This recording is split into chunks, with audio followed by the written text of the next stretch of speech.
الحمد لحضرت الجلالة والصلاة والسلام على أفضل الرسالة وعلى آله وصحبه الذين هم أهل الفضل والعدالة. أما بعد فأعوذ بالله من الشيطان الرجيم. بسم الله الرحمن الرحيم. إنا نحن نزلنا الذكر وإنا له لحافظون. وقال رسول الله صلى الله عليه وسلم خيركم من تعلم القرآن وعلمه. اللهم صل على محمد عبدك ورسولك وصل على المؤمنين والمؤمنات والمسلمين والمسلمات. انتہائی واجب الاحترام حضرات علماء کرام اور مسلک اہل سنت والجماعت سره تعلق لرونکو د دې علاقې ډېرو غیرتمندو په دین مینو مسلمانانو ورونو زموږ ستاسو د نننۍ جلسه او پروګرام چې د قرآن مجید د ختم پروګرام دی محترم علماء اکابر مشایخ هغوی دلته تشریف فرما دي مانه وروسته به انشاءالله ډېرې علما تاسو ته بیانونه کوي. زه وخت په مناسبت سره په خپل عنوان او موضوع باندې څو معروضات گزارشات ستاسو وړاندې رسوم انشاءالله. محترمو دې وخت کې تاسو په پوره دنیا کې وګورئ نن عالم کفر په یو پیج باندې دی. عالم کفر د وسایلو استعمال کوي، د طاقت استعمال کوي، د میډیا استعمال کوي. محترمو د هغوی د هر څه مقصد زما استاد نوجوان نسل د ذهن نه د اسلام اهمیت ختمول دي، د هغوی د ذهن نه د قرآن اهمیت ختمول دي، مسجد او مدرسې سره د هغوی تعلق کټ کول دي، علماء حق باندې هغوی بد اعتماده کول او بدظنه کول دي. دویم طرف ته که تاسو وګورئ د هغوی مقابله زموږ حکومتونه نه کوي، د هغوی مقابله زموږ حکمرانان نه کوي، د هغوی مقابله همدغه اهل حق علما همدغه مدارسو مساجدو والا کوي چې یقینا د هغوی سره وسایل اسباب نشته دی، د هغوی سره د دنیا ظاهري طاقت او قوت نشته دی، د هغوی سره میډیا نشته دی. لیکن نن که تاسو دلته وګورئ الحمدلله دلته قرآن هم موجود دی، دلته اسلام هم موجود دی، دلته په اسلام او قرآن باندې خپل ځانونه قربانونکي خپل سرونه شیندونکي ځوانان هم موجود دي چې دا د دې خبرې دلیل دی چې د تهذیبونو دغه جنګ دغه اهل حق علماو ګټلی دی او کفر بیللی دی او شکست به د قیمت د سبا پورې د کفر وي انشاءالله العزیز. حضور انشاءالله ټول ملګري انشاءالله دا ما نه واړه وخوئ که د بله م واړه وخم. محترمو دینی مدرسې دا د اسلام د حفاظت مرکزونه دي، دا د قرآن د حفاظت قلاګانې دي، دا درسګاهونه، دا دینی مدرسې تاریخ گواه دی د دین ټولې شعبې د ځان سره ژوندۍ ساتلي دي، چاهے هغه شعبه د جهاد ده، چاهے هغه شعبه د دعوت و تبلیغ ده، چاهے هغه شعبه د تصوف ده، چاهے هغه شعبه د اسلامي سیاست ده. دینی مدرسې د دغه ټولو شعبو دپاره د مور حیثیت لري، دا د مور کردار ادا کوي. د دې وجې نه زموږ نه ستاسو ذمهواري ده چې نن هر ملګری د خپل ځان سره دا عهد وکړو، دا عزم وکړو چې حالات هر څنګه وي، مشکلات هر څومره وي، خو موږ به خپلې دیني مدرسې ابادې ساتو انشاءالله. حضور انشاءالله او محترمو د اسوار لسو کال تاریخی تسلسل لے زغت تسلسل کا شروع کم دا اصحاب صفن تر دارالعلوم دیوبند پوری در دارالعلوم دیوبند تر وسط پوری شاید اگر تفصیل 3-4 گھنٹوں کی ختم نشی ابھی وجہ نظارت تفصیل تنورزم صرف پدر سلور اشاراتو باندی اکتفا کو تاسوگ رہی 1857 جنگ ازادی لازمون مسلمانانو دا تاریخ خودیر انقلاب دے در جنگ ازادی کی سلور نیملک مسلمانان شہیدان شویو در جنگ ازادی کی در مسجد و مدرسے تقدس پامال شویو در جنگ ازادی کی منبر و محراب شہید شویو در جنگ ازادی کی در مسجد در اغب منارے پزمک راہور زیدلیوی اللہ اکبر در مقدس او پاک نغبے خاموش شویوی طالب سر بخاری بلاس کی وقت در بخاری استاذ لاشے انگریزانو ونو تزوڑن پگولو بڑاو کڑے شہید کڑے ہو طالب سر ترمیزی بلاس کی وقت ترمیزی استاذ لاشے انگریزانو پور د پاس سوزول شہید کڑے ہو طالب سر ہدایہ پلاس کی وقت ہدایہ استازی تورو تنبو شاد بجیر و زندان کے جون تے رہو یو طرف تا طالب ہرادو زمانہ سبق درزگاہ بزکی گی یو طرف تا سلور نملک شہیدانو دا انتقام و پور مطالبہ پر رضوا یو طرف تا مسجد و مدرسے تقدس بحالول دا مسلمانانو تچیرنجو پدر وقت کی دا انگریزانو دنیا عیسائی مبلغین یہودی مبلغین ہندو مبلغین دعوت لگا ورطویل راشی دلتر مسلمانانو ذہنون خراب کئی اگر اسلام نے متنفر کئی داوی ذہنون تا شکوک و شبہات وردن نکئی اگر تا زہر وردن نکئی پر یہ وقت کی پہ اسلام و قرآن باندی اعتراضات شروع شو تقریرن شروع شو تحریرن شروع شو زیب زیب میلے ولگے دے تا مناظرے مباحثی میدانوں گرم شو او یقیناً پدر حالاتو کی چازین تا خبر نرات لگا چا پدر بری صغیر کہ وہ اسلام محفوظ سنگ پادشی چازین دا خبر نمن لگا چا دمر مضبوطی منصوب بندی نفس مسلمانانو پدر حالت کی پدر بری صغیر کی با مسلمانانو دین جو اندے سنگ پادشی دلتب مسلمان پخپلا عقیدہ و نظریہ مستحکم سنگ پادشی دلتب مسلمان سنگ پادشی لیکن مسلمان دورا ننم تاریخ جدگا قسم دے تاریخ نند دے خبر گواہی ور گئی کہ کل تاسم تاریخ جد کو بے بس تاسو دل و دماغم دے خبر گواہی ور کے چبرگ سخت حالاتوں کے پدر مشکل حالاتوں کے پدر تکلیف دہ حالاتوں کے دا ٹول جنگ دا یوی دینی درسگاہ دا یوی دینی مدرسے کھڑے ہو چاہا مدرسے تا دارالعلوم دیوبند ویلے سے محترم اگر یو مدرسہ وا یو درسگاہ و دینی دا یو انار دونی دلان دی نشور شویوا یو استاذ ناسو ملا محمود نامیوا یو شاگرد ناسو محمود نامیوا چنین دنیا دا شیخ الہند محمود حسن رحم اللہ پا نمستر پیج نن ټول دنیا پاگئی گوادا اگیوی درزگاہ نن دا دین ټول شعبے جوندی ساتلی دی دی آباد ساتلی دی دی تر و تازہ ساتلی دی نن ټول دنیا را دی خبر اقرار تا مجبور دا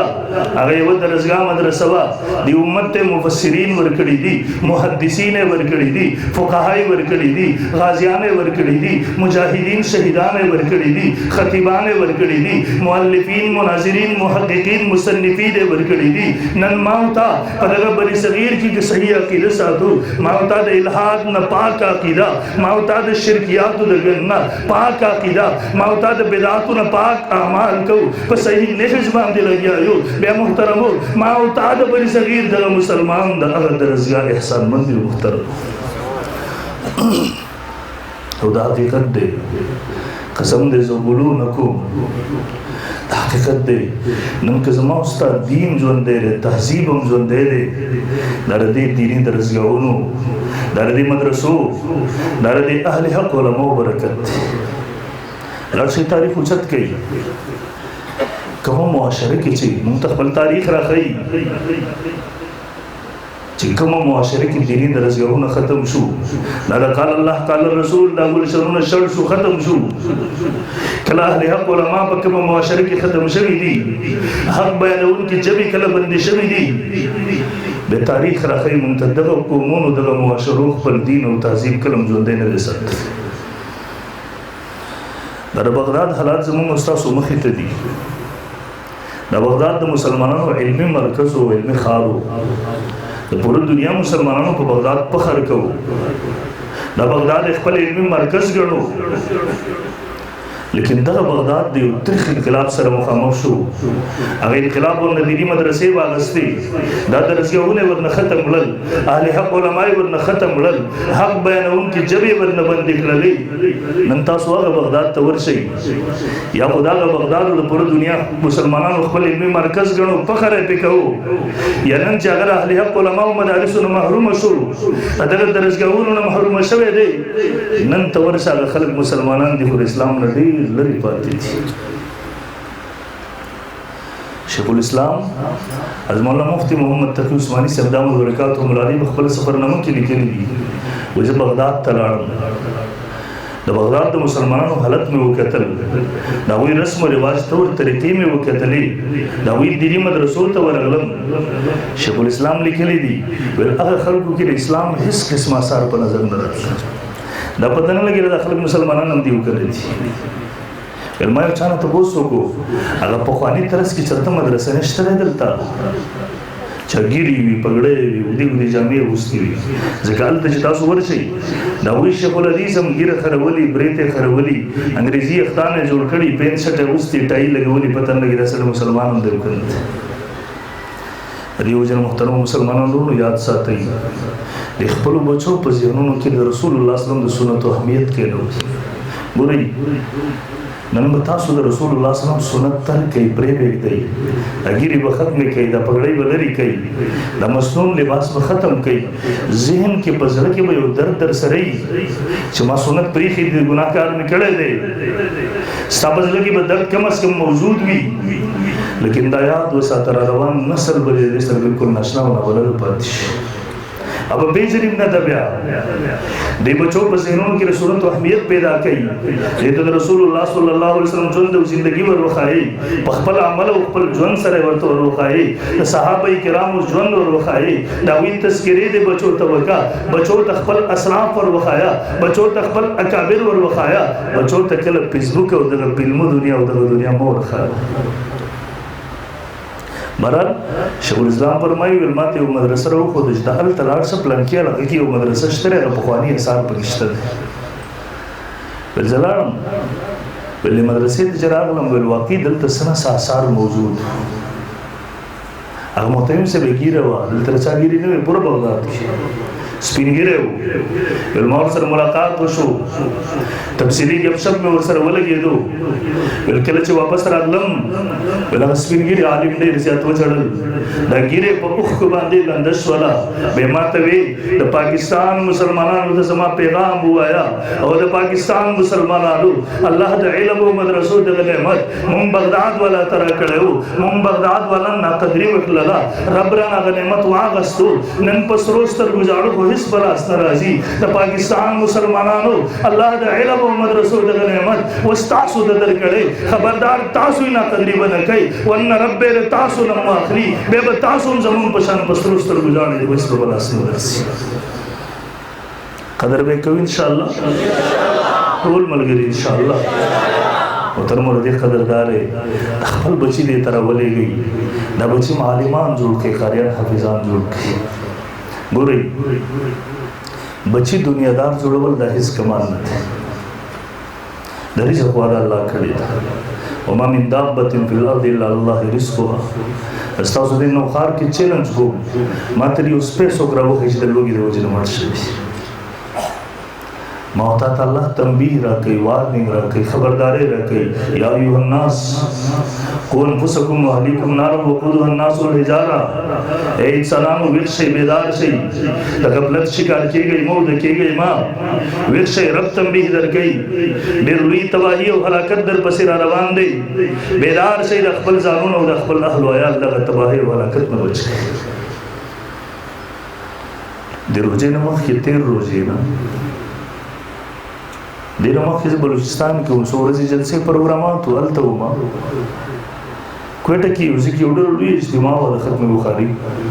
ما نه مخکې یو شیخ صاحب هغه بیان کوو،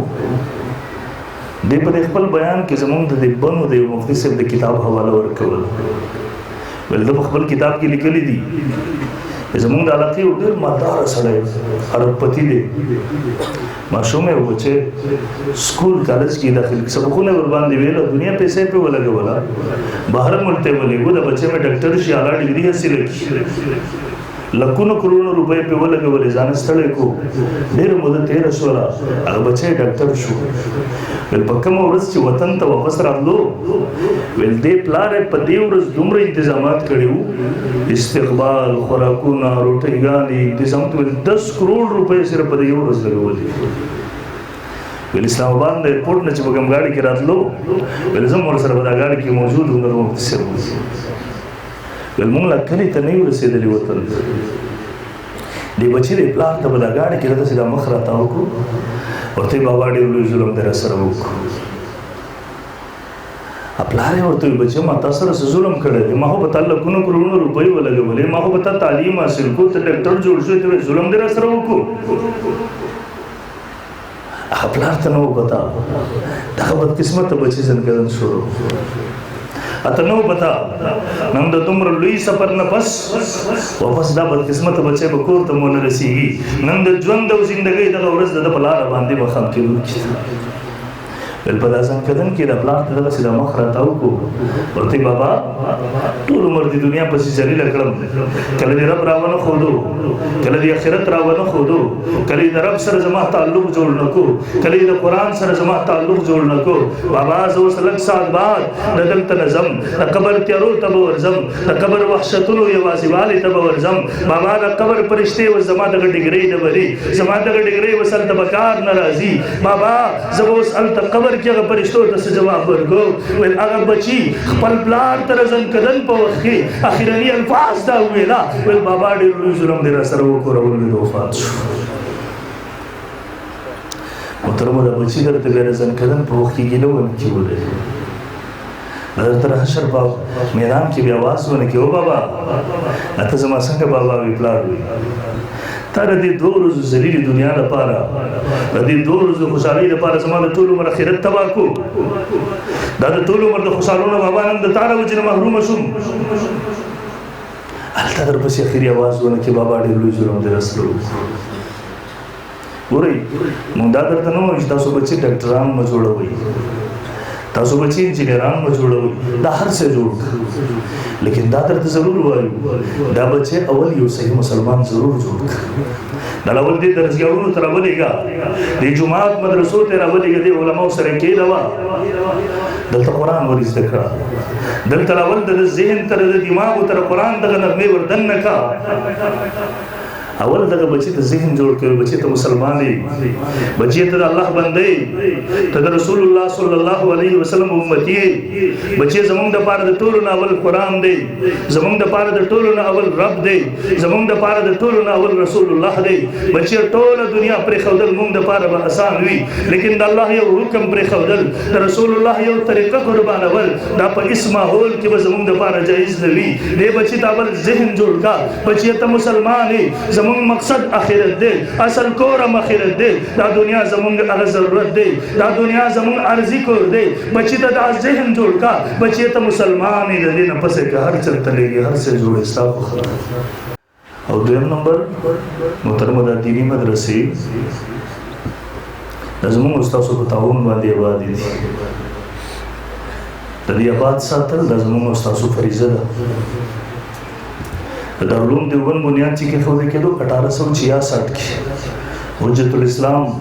حضرت مولانا محمد قاسم نانوتي نور الله مرقدو لس اصول ورته وضع کړي هغه لس اصول کې یو اثر داو ول دا مدرسې به موږ د سرکار د تعاون نه آزادي ساتو موږ بدل تر سرکار تعاون نه قبلو د ورسا ماتحت کولا ځکه وی ته پته وا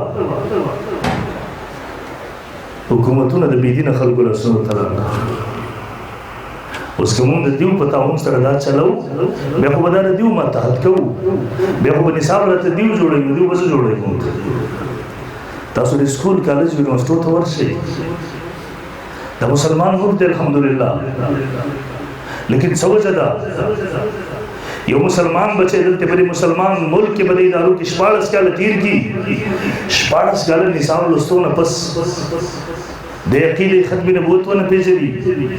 د اسلام بنیادی او اساسي عقاید ونه پیژني د 2 منټه د الله په وجود د چا سره خبرې نشي کولای. زه سکول کالج یونیورسيټي د اهمیت نه انکار نه کوم، ماته احساس ته ضرورت ته زموږ د معاشري، لیکن ګیله خامخا کوو. ولی وہ مسلمان بچے په مسلمان معاشره کې لوی شوی بچے د مسلمان مور په غېږ کې لوی شوی بچے د دې دارو تراش شپارس کاله د دیر کې نصاب ولولي د شپارس کاله بس د خپل مخ د رسول الله په سنت ګیره باندې بیا شرمېږي، د رسول الله په سنت باندې بیا شرمېږي، د مسلمانانو په تهذیب او کلچر باندې بیا شرمېږي، د مسلمانانو په ثقافت باندې بیا شرمېږي، د کفر په لحاظ په لباس باندې د هغوی په طور طریقې باندې د هغوی په کلچر او تهذیب او ثقافت باندې بیا دا بچی د هغوی په رهن سهن باندې د هغوی په طور طریقو باندې دغه بچی فخر کوي. په دې کې دا تبدیلي ولې راځي؟ دا محترمو د هغه ماحول او نصاب سره د دې وجې نه زموږ اکابرو فرمایلي وو ویل موږ به دا مدرسې د سرکار د تعاون ازادې ساتو، موږ علما به فقر و باقی تیرو، مشکلات به تیرو، تکالیف به تیرو، موږ به گزاره کوو، لیکن دا نصاب به آزاد ساتو، دا به چا ما تحت کوو نه. او الحمدلله د بری صغیر د علماء دیوبند بچو تر اوسه پورې مشکلات برداشت کړي دي، تکالیف برداشت کړي، د مهنګایي په دغه دور کې موږ په 15-20 هزار روپۍ تنخواه گزاره کوي، لیکن الحمدلله د مدرسې منبر آزاد ساتلی دی، محراب آزاد ساتلی دی، دغه د مولا جبه آزاد ساتلی ده، دین په خپل اصلي شکل کې ساتلی دی. او ان شاء الله قیامت کې صبح تک دیوبر قیامت د سبا پورې د هر جبر او ستم مقابله وکړي، لیکن د دین دغه جنډه په هر قیمت بلند ساتي ان شاء الله حضور ان شاء الله. دینی مدرسو تر اوسه خپل ذمہ داری ادا کړې ده او په احسن طریقې سره ادا کوي الحمدلله. نن هر ملګری په دغه مجمع کې په دغه پنډال کې خپل ځان سره احساس وکړي، د خپل زړه کې د ځان سره سوچ وکړي ما تر اوسه د مسلمان کېدو په حیثیت سره خپل ذمہ داری څومره ادا کړې ده، کوم نه ادا کړي. نن د خپل الله سره دا عهد وکړي، د خپل علماو ته دا ډاډ او اطمینان ورکړي مولانا صاحب دا دین زموږ شریک دی، دا قرآن هم شریک دی، دا مدرسه او درسګاه هم شریک ده،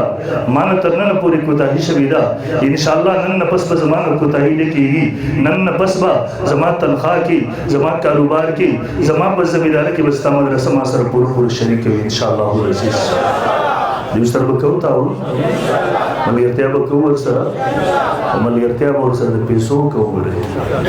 زموږ خلک چې راشي پښتانه جومات ته مدرسې ته موږ خپل مولوي صاحب قاري صاحب ته دوا شروع کړو، قاري صاحب مولوي صاحب الله تعالی دې کامیاب کړي ډېره دوا درته کوو، او چې تم دوا کې هغه هم دوا کې بیا تا هغه کې څه فرق شو، ته پیسې راوړه د ضرورت پورې که دوا به دې درته وکړي. د پنجاب ته به تاسو تلي نه یې تلي د تبلیغي ملګرو نه تپوس وکړئ دوی به درته ووایي، هغه پنجابیان وي که نه